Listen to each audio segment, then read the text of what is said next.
안녕하세요 여러분, 성공합시다.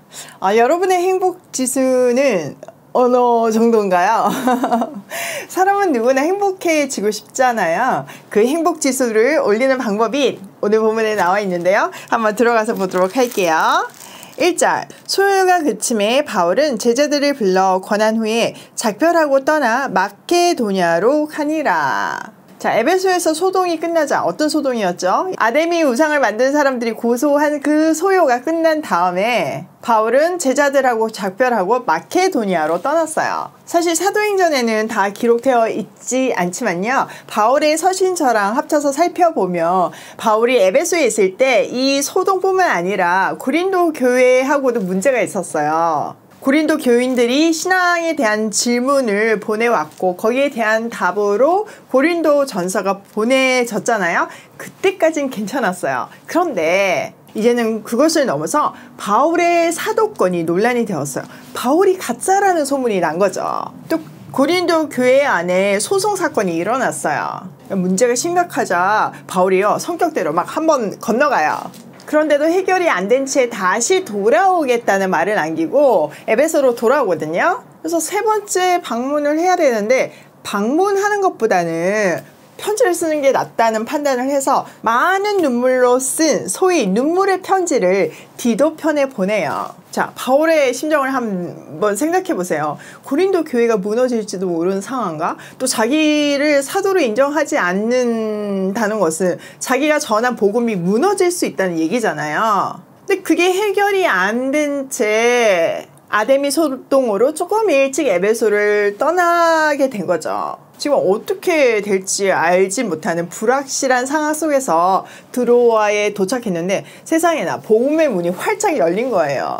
근데 지금 바울의 심정이 너무 힘들었어요.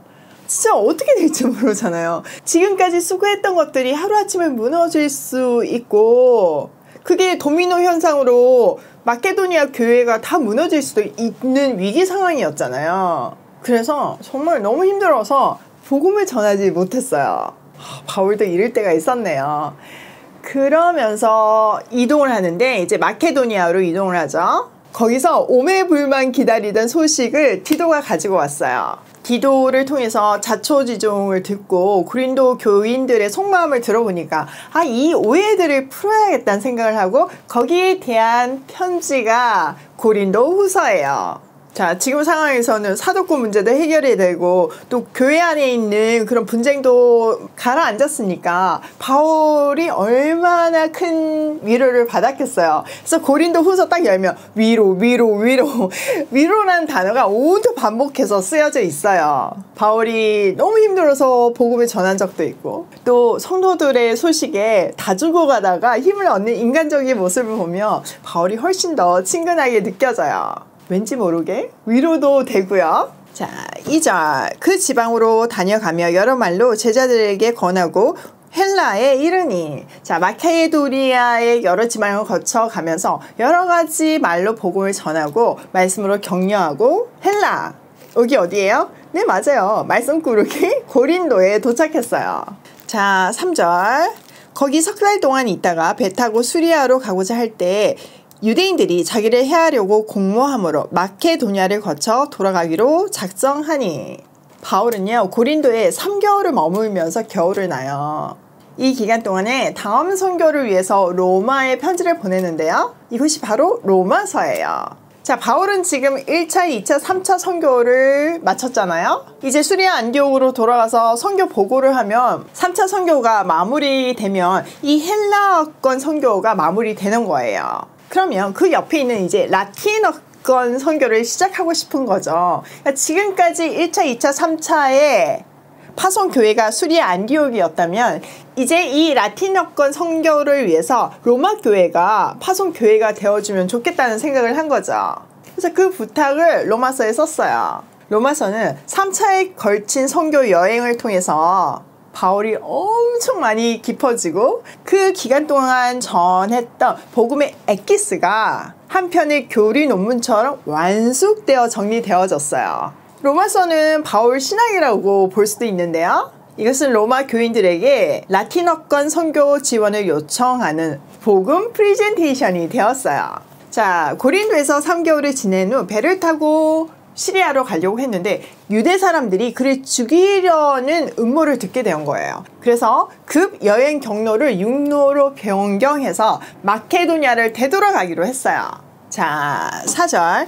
아시아까지 함께 가는 자는 베레아 사람 브로의 아들 소바도와 데살로니가 사람 아리스다고와 세군도와 더베 사람 가이오와 및 디모데와 아시아 사람 두기고와 그들은 먼저 가서 드로아에서 우리를 기다리더라. 우리는 무교절 후에 빌립보에서 배로 떠나 닷새만에 드로아에 있는 그들에게 가서 이레를 머무니라. 자, 그때 동행한 사람들의 리스트가 나오는데요. 보니까 베레아 사람, 데살로니가 사람, 세군도와 더베 사람, 아시아 사람 다 각 지역의 대표들이 모였죠. 이들은 각 지역 교회를 대표하는 헌금 사절단으로 동행하였음을 알 수 있어요.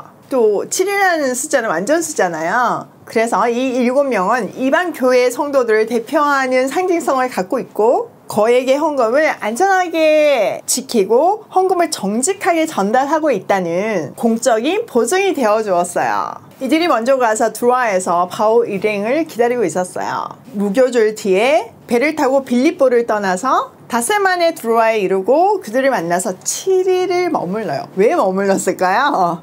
내 앞에 드로아에서 복음의 문이 열렸는데 마음이 심란해가지고 복음을 안 전했잖아요. 그럼 얼마나 마음에 거룩한 부담이 있었겠어요. 그래서 도착해가지고 7일 동안 머물며 복음을 전한 거죠. 자, 7절. 그 주간의 첫날에 우리가 떡을 떼려 하여 모였더니 바울이 이튿날 떠나고자 하여 그들에게 강론할세 말을 밤중까지 계속하매 우리가 모인 윗다락에 등불을 많이 켰는데 유두고라 하는 청년이 창에 걸터 앉아 있다가 깊이 졸더니 바울이 강론하기를 더 오래 하며 졸음을 이기지 못하여 3층에서 떨어지거늘 일으켜 보니 죽었는지라. 오마이갓.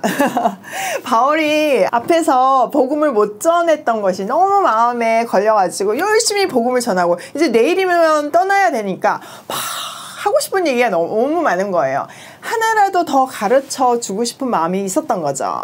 그래서 늦게까지 말씀을 전했어요. 자, 이 날은 주간의 첫날 주일이었어요. 또 여기서 떡을 뗀다는 것은 성찬과 애찬을 포함하고 있어요. 바울 입장에서는 지금 이들에게 복음을 전하고 나면 언제 다시 만날지 모르잖아요. 그러니까 진짜 최선을 다해서 밤 늦도록 강론을 하고 있었어요. 또 모임 다락방에 등불이 많이 켜져 있다고 했는데 이것은 그 다락의 규모가 컸다는 것을 말해주고 있어요. 자, 이런 상황에서 유두고라는 청년이 창문에 걸쳐 앉아 있다가 사람들이 많았겠죠. 그래서 이제 창문에 걸터 앉았겠죠. 근데 바울이 너무 오랫동안 계속 되니까 졸음을 이기지 못하고 졸다가 세상에나 3층에서 떨어져서 죽었어요. 여러분, 헬라 시대에는요, 이름만 들으면 그 사람의 신분을 알 수 있어요. 우리나라도 옛날 이름들 보면 돌쇠, 개똥이 이런 거 다 천한 신분들의 사람이었잖아요. 그런 것 같이 헬라 시대도 그랬거든요. 그래서 우리는 유두고라는 이름에서 그가 노예였음을 알 수 있어요. 그러니까 그는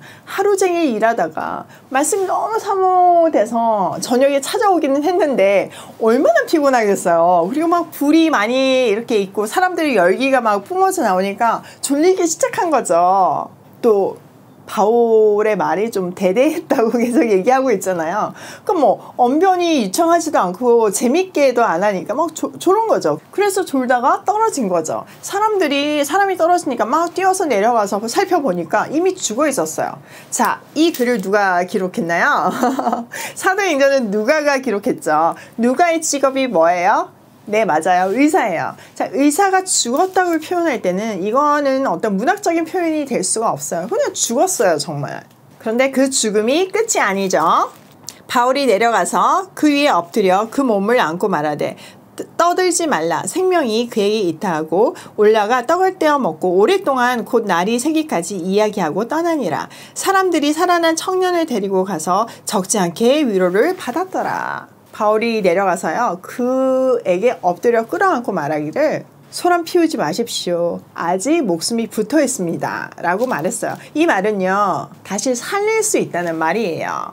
진짜 청년은 살아났고 바울은 다시 위로 올라가서 빵을 떼어서 먹고 밤새도록 설교하고 토론하고 떠났어요. 사람들은요, 이 살아난 청년 때문에 큰 위로를 받았어요. 하나님의 말씀이 실제로 생명을 살리는 것을 통해서 하나님이 그들과 함께 계신다는 것을 확인했으니 얼마나 힘이 됐겠어요. 지금 우리도 함께 말씀 공부를 했는데 그 말씀대로 순종했더니 진짜 기적이 일어나고 있잖아요. 이 시대에 오병이어가 일어나고 있잖아요. 그것을 통해서 오이 패밀리랑 하나님이 동행하심을 확인할 수 있잖아요. 그래서 우리 마음에 큰 감동이 있고 생각지도 못한 일에 그리고 상상하지도 못한 하나님의 스케일과 스피드에 순종하며 갈 수 있는 힘이 되잖아요. 엄청난 큰 힘과 위로가 되잖아요. 이렇게요. 말씀은 살아있어요. 하나님은 살아계세요. 살아계신 하나님은 우리와 함께 하세요. 그 말씀을 믿고 그 사실을 믿고 순종할 때 우리는 하나님의 동력자가 되고 우리 삶을 통해서 기적이 일어나요. 그럴 수밖에 없는 게요. 우리가 아무리 아무것도 아니라고 해도 동력하시는 하나님이 전지전능하시잖아요. 그러니까 하시는 일마다 기적이 일어날 수밖에 없어요. 복음은요, 죽고 나서 영원한 생명을 주는 것만이 아니에요. 우리가 이 땅에서 살고 있을 때에도 우리의 영과 육을 살리는 전인적인 구원을 해요. 그리고 사람이 사람답게 살게 해요. 그래서 우리가 지금 보육원 아이들에게 아이로서 누릴 수 있는 환경과 사랑을 보내주고 있잖아요. 또 우리가 말씀대로 순종할 때 기쁨이 충만해지고 하나님의 자녀인 나의 정체성에 대해서 다시 한번 생각하게 되잖아요. 그러면서 자존감이 높아지지 않나요? 내 존재가 너무 존귀하게 느껴지지 않나요? 이 모든 것을 통해서 하나님 안에서는 주는 사람도 받는 사람도 삶이 살아나는 거예요. 삶의 질이 높아지고 풍성하게 누릴 수 있으며 행복한 삶을 살 수 있어요. 이거를 또 물질로만 제한하시면 안 되는 거 아시죠? 자, 이 행복지수가 우리의 몸과 마음을 건강하게 하고요. 이렇게 복음은요, 죽어서 천국 가는 정도가 아닌 이 땅에서도 천국을 누리는 전인적인 구원이라는 사실을 기억해 주세요. 고단한 유두고, 종의 몸이었던 유두고, 죽었던 유두고는 우리의 고단한 인생을 대변해주고 있어요. 여러분, 우리 아무리 복음으로 기쁘지만 제약 속에서 사는 우리 인생은 고단하잖아요. 저도 요즘 진짜 밥 먹을 시간도 없고 얼마나 스케줄이 빡빡한지 숨이 턱턱 막힐 정도예요. 고단해요. 그렇지만 너무 행복해요. 그러니까 하나님 안에서는요, 고단한 게 끝이 아니에요. 유두고라는 이름의 뜻이요, 행복한 사람이라는 뜻이에요. 비록 고단하고 죽을 것 같은 인생 길이지만 예수 그리스도로 인해서 우리는 살아나고 행복해질 수 있음을 함축하고 있어요. 십자가에서 찢기신 그리스도의 사랑으로 인해서 우리는 행복한 인생을 살 수 있고 다른 사람도 행복하게 해줄 수 있어요. 여러분, 사람은요, 주 안에서만 행복해지도록 만들어졌어요.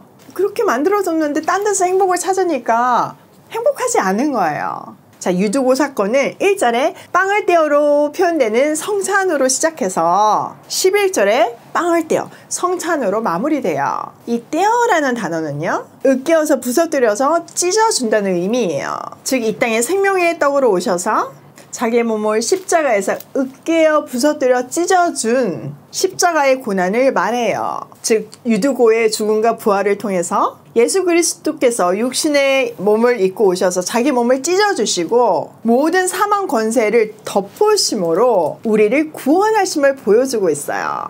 예수님의 죽으심과 부활하심이 그 말씀 선포 가운데서 눈앞에서 펼쳐진 거죠. 그러니 얼마나 확실히 말씀을 믿을 수 있었겠어요. 비록 바울에게 복음의 기회가 주어졌을 때 마음이 불편해서 전하지 못했지만 하나님은 이 엄청난 기적을 통해서 속성으로 다시 기회를 주시고 말씀을 임팩트 있게 전하게 해주셨어요. 진짜 모든 것이 하나님의 은혜죠. 오늘 아침도 새롭게 그리스도의 은혜가 나를 덮어서 행복한 사람으로 만들어주네요. 자, 오늘 본문을 우리 삶에 적용을 해보면 첫 번째, 하나님의 일은 안전하고 투명하게 공정하면서 해야 한다예요. 지금 이거는 오이 패밀리에게도 굉장히 적용되는 말씀인데요. 투명하게 공정하기 위해서 우리 자원봉사님들이 계시고 또 1월 정도에는 총회를 하려고 해요. 여러분 그때 많이 와주세요.